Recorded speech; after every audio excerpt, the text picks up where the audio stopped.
cryptic codes, and deserted airstrips. How one radio signal drove investigators worldwide to a dead end. Night had settled across the radio operator's cramped station when a sharp burst of static jarred him awake. For hours, the shortwave bands had been quiet, except for the usual hiss and sporadic maritime signals. But this was different. A sequence of tones, clipped and deliberate, followed by a rapid string of numbers in a monotone voice. It was over in less than a minute, disappearing back into static as if it had never existed. The operator, an amateur hobbyist named Colin, blinked blearily at his equipment. He scribbled down what he recalled: 7 short beeps, then a low hum, then a repeating sequence: 14, 27, 9, 3, or something along those lines. He had no context, no station ID, just a ghostly signal that cut across the waves in the early morning darkness. The next day, searching ham radio forums, Colin found a handful of scattered posts from other operators who also caught partial fragments. One operator in Slovakia, another in Canada, another in Chile.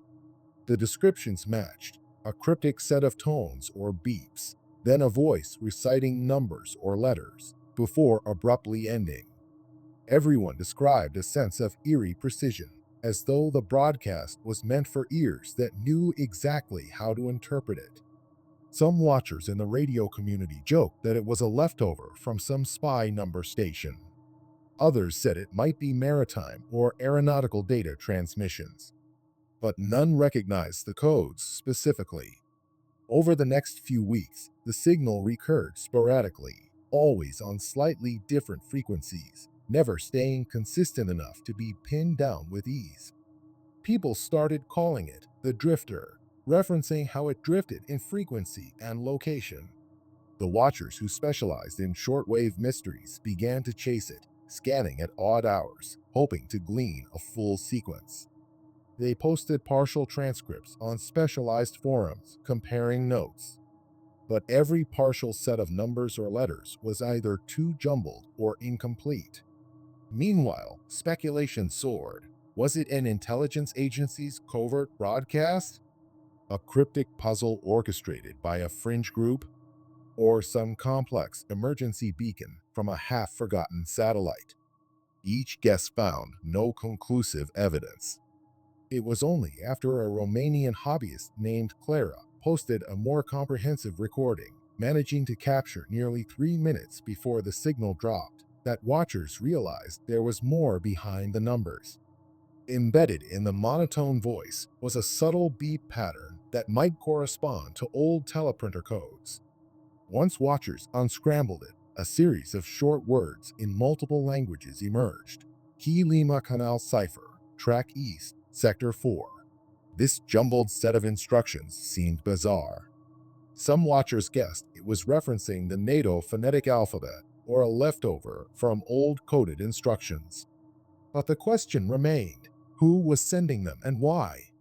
Several weeks later, a user from Australia posted that they'd triangulated a signal source in their region, somewhere in the remote interior near a disused airstrip. They wrote of traveling out there, driving hours across dusty roads. The place was a weed-choked runway dating from the Second World War. Off to one side, a single corrugated metal hangar stood, half collapsed. The user found no sign of active radio equipment or people. Just emptiness, the runway stretching into the horizon. Then, in a corner of the hangar, the user discovered a battered metal cabinet with a rusted generator nearby. It looked like someone had set up or tested equipment there, but no operational transmitter remained. It was as though the site had been used for a short time, then abandoned. Meanwhile, in the dust, the user claimed to find footprints and some fresh tire tracks, suggesting recent visitation. They posted photographs, the airstrip, the cabinet with cryptic graffiti referencing 4, and a piece of paper pinned inside the cabinet door with a scrawled note that read Cloud 027 or bust. No one on the forum recognized that phrase. The watchers took note. A deserted airstrip, a half-baked transmitter site. This might be the first tangible lead. Soon, other watchers realized the pattern repeated in various corners of the globe. A fisherman in the Caribbean wrote about stumbling upon an old shack on a remote cove with a short tower and a defunct radio antenna. Another near an ex-Soviet bloc country found a small container labeled with cryptic references to Cloud, Sector 4, and desert routes. Each location turned out to be near or on an abandoned runway or airstrip. Some watchers speculated that these were leftover contraband smuggler outposts or old CIA black sites.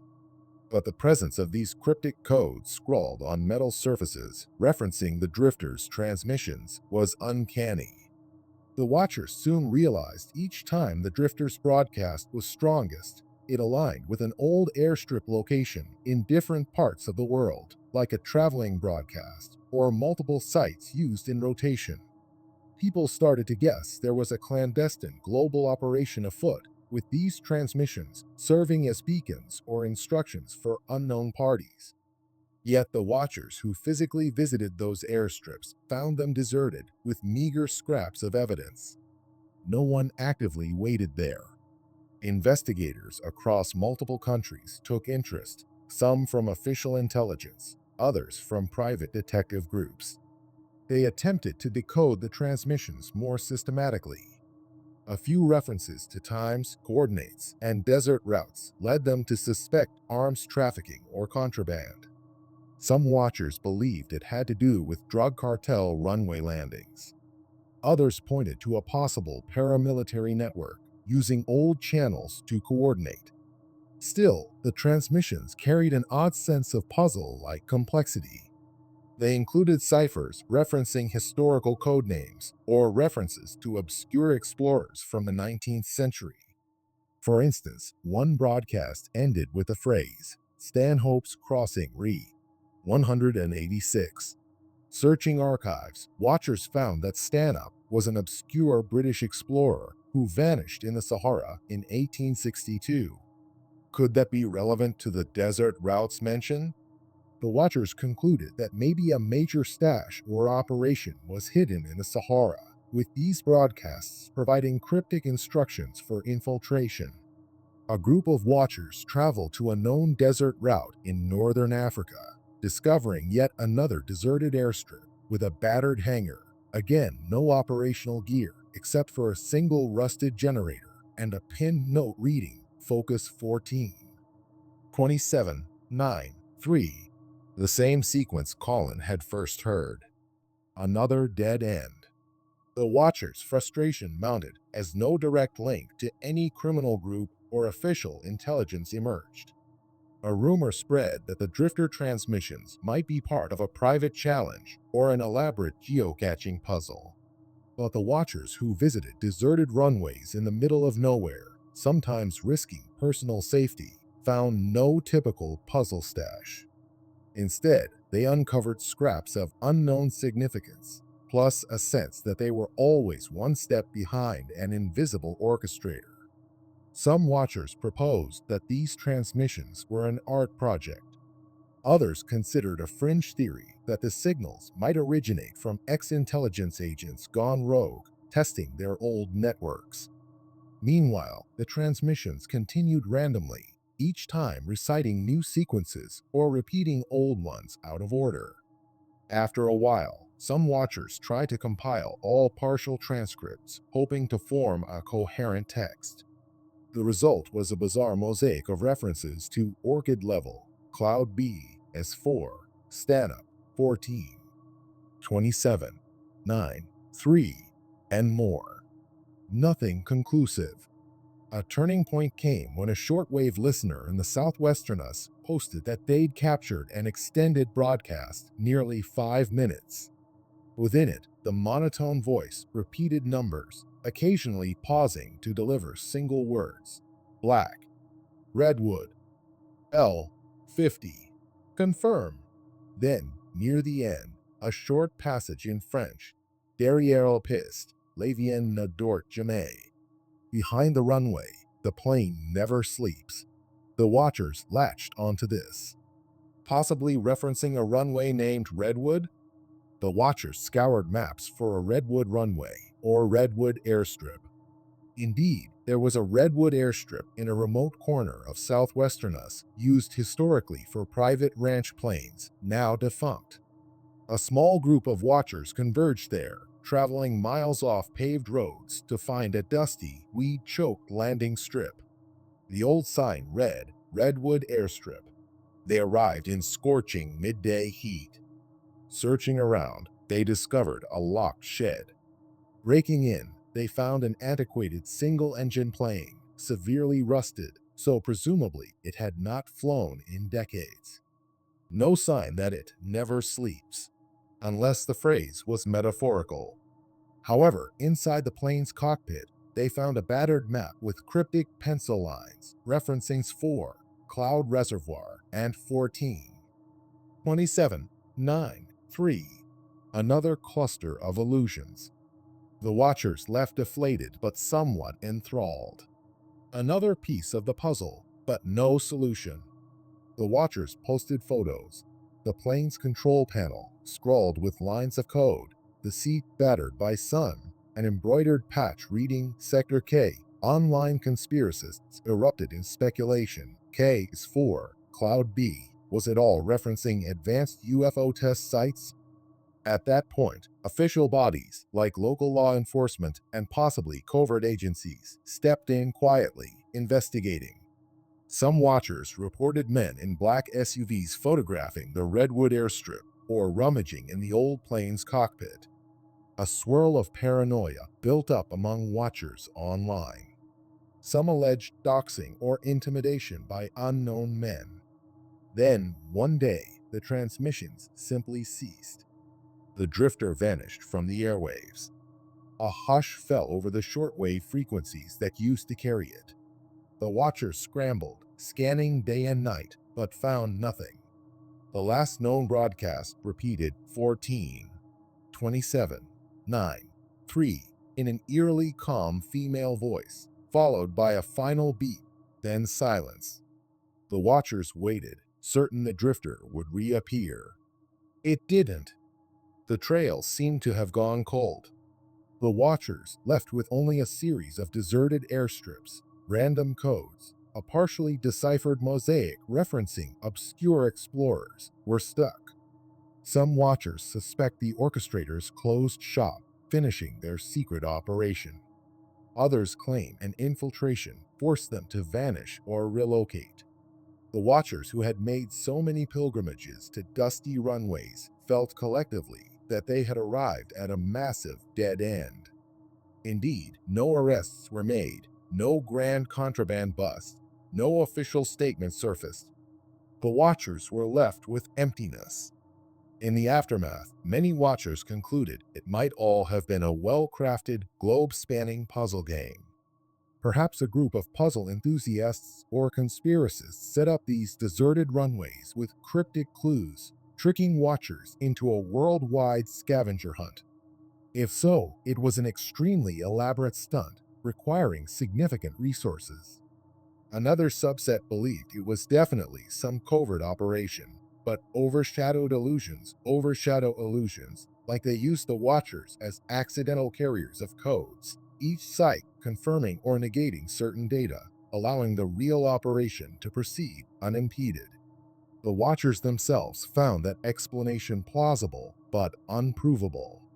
Some watchers tried to see if the code 14, 27, 9, 3 aligned to letter patterns or prime number sequences. They discovered multiple possibilities, none conclusive.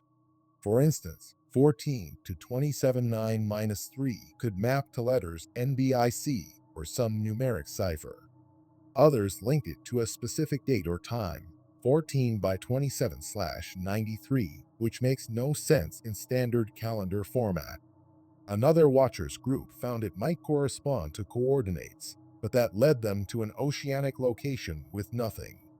The watchers searching that ocean coordinate found no sign of anything but deep sea. Another dead end. Life moved on. The watchers drifted to other mysteries, but the memory of the drifter transmissions remained. People occasionally posted theories that the orchestrators had completed their final run, picking up or dropping off cargo at deserted airstrips using cryptic codes to avoid detection, or that the transmissions were a giant social experiment. The watchers who had physically visited those sites never forgot the sense of staging they found, like each place had been set up to be discovered, but not to yield answers. The watchers interpret that as a hallmark of an unstoppable puzzle.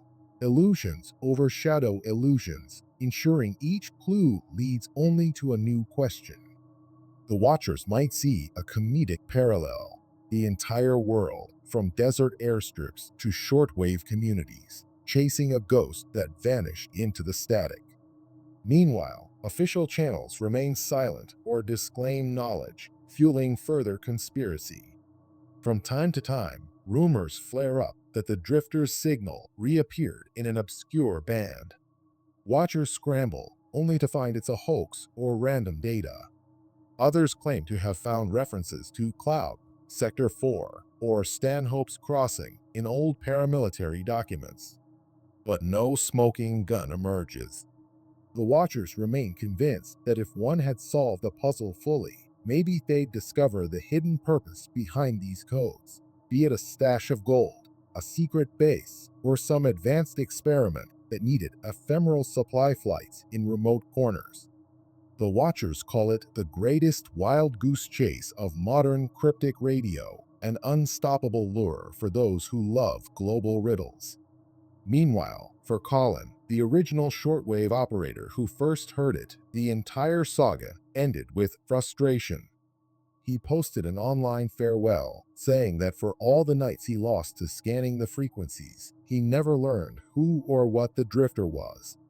But he admitted it'd do it again. The magic of the unknown is worth the dead end. In the years that followed, some watchers tried to produce documentaries or books about the cryptic codes and deserted airstrips. The result was intriguing but incomplete: footage of dusty runways, battered hangars, old ephemeral clues, atmospheric shots of watchers scanning radio dials at 3 a.m. The watchers who participated brought forth accounts of ephemeral illusions overshadow illusions. The final product was haunting but unsatisfying for a mainstream audience wanting a conclusive ending. The watchers recognized it as the nature of the drifter, an unstoppable question with no final resolution. They clung to the belief that the transmissions might re-emerge someday, or that a final piece of evidence might appear. But so far, the drifter remains silent.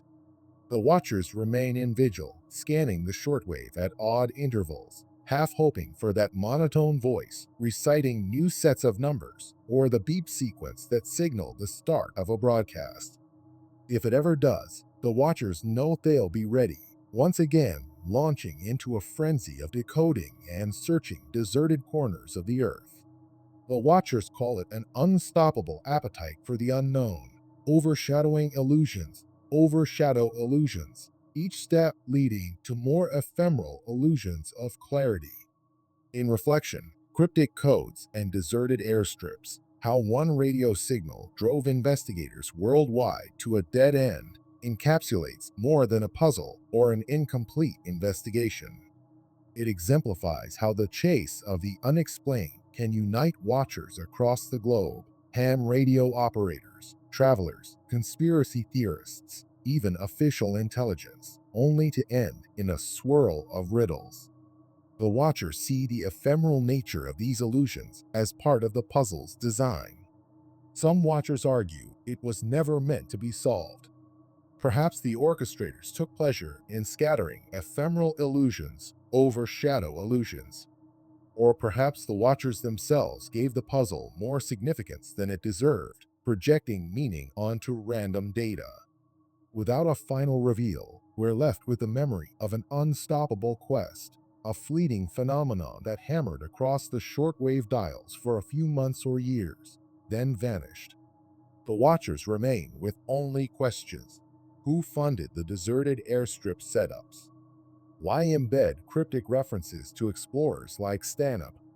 Was it a test run for advanced infiltration techniques? Or was it simply a private game that soared beyond the participants' original scope? For the watchers, the meaning may not matter.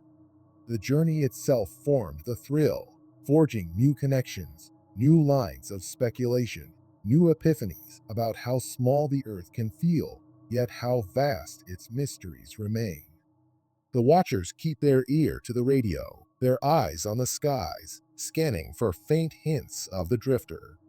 They see in that story the unstoppable lure of illusions overshadow illusions, the unstoppable spark that drives people to chase answers, even if the final unveiling never occurs. And in that sense, the watchers might say the Drifter's puzzle stands as a testament to the capacity of human curiosity to keep seeking, forging communities around ephemeral signals, even if each clue ends in an empty hangar or a battered plane from decades past. Sometimes, the watchers conclude the biggest leaps in understanding or camaraderie happen not in solving the puzzle, but in the unstoppable chase that unfolds as illusions overshadow illusions, forging a mosaic of shared wonder. Ultimately, that might be the drifter's real gift, a demonstration that the spirit of exploration endures. Even in a world increasingly mapped and digitized, there remain pockets of unpredictability where a single radio signal can enthrall watchers worldwide, leading them to a collective dead end that somehow feels like a victory for wonder.